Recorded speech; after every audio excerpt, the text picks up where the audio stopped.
देखिए, उम्मीद पर दुनिया कायम है और नाउम्मीदी कुफ़र है। तो कहने का मामला ये है कि सरकार चाहे जो भी हो, सरकार हमारी है, लेकिन सरकार को सवाल पूछना, सरकार को कटघरे में खड़े करना हमारा एक मेंबर का जो फ़र्ज़ होता है। तो वही फ़र्ज़ जो है इस आवाम में आके जो है हम वो निभा रहे हैं अपने सवालों के ज़रिए।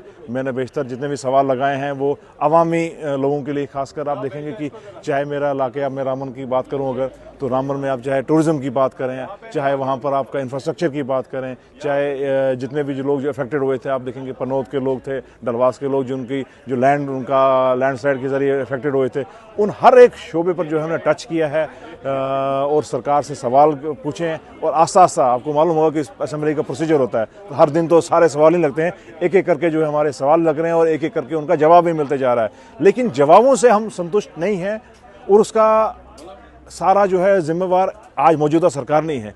सरकार, मैंने सवाल इसलिए लगाए थे क्योंकि पूछा जाए कि जो भाजपा इतने दावे कर रही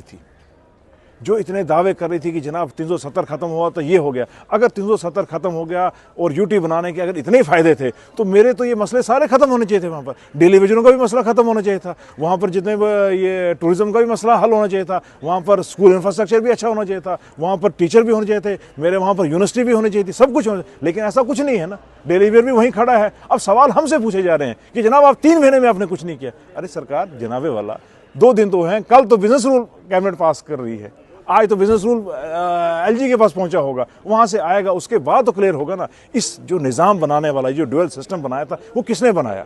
वो तो दिल्ली ने बनाया ना, उसका जिम्मेवार हम तो नहीं है ना।